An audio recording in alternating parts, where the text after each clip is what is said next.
Hello, Crystal Pellerin, registered massage therapist located in Cochrane, Alberta.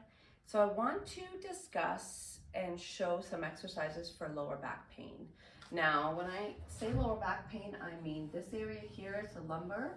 We're going to be strengthening the QL muscles located right here.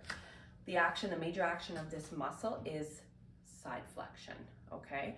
So what we want to do is we want to strengthen these muscles. Yes, the muscle can be tight and most people do try just doing stretches. Stretches are important. However, a lot of the time when muscles are overloaded, they become very weak. So they can be tight, but they can also be very weak. And over time, in the almost 8 years I've been practicing, I've noticed the benefits are far greater with strengthening and stretching versus just stretching. So I'm going to show you both and explain how to do that. Now, with strengthening the QL muscle, what you want to do is, let's say we're strengthening the right side, okay? Everything's flipped for you.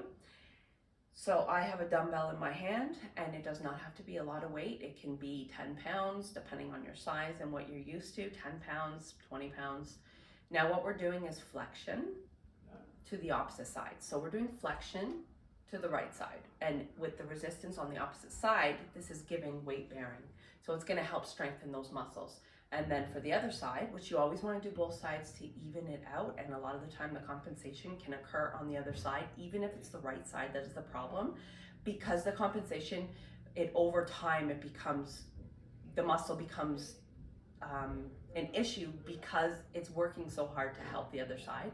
So you want to make sure that you're doing both sides. So we're switching hands, dumbbell in the right hand, and we're strengthening the left side. So now we're doing flexion into the left side.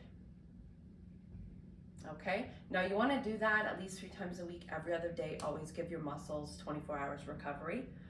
And to stretch these muscles, so what you want to do is, I'm going to start with stretching the right side. So you want to bring your arms all the way over and you're stretching that area out. I recommend leaning just slightly forward as well, because when you do that, you can really feel the stretch down the side there, okay? And then you want to do the other side. So now we're doing the left side, and again, slightly forward, and you can really feel that stretch. You want to hold your stretches for at least 30 seconds. I would typically do 30 to 60 seconds, and that is 2 to 3 times a day at least. You want to try to do that much. Heat is always good as well. If this is a chronic issue, meaning that it's been occurring for more than 3 weeks and it continues to be a problem, it's typically not inflammation, it's more so ischemic. So a lot of the time what happens is the muscles become cold. They go cold when they get stressed out, unless there's an injury and there's inflammation. So heat, I would always recommend heat to relax the area. Get a massage, and the strengthening will of course really help too. The strengthening and the stretching is really the cure all. If you have any questions, please don't hesitate to ask. Thank you so much.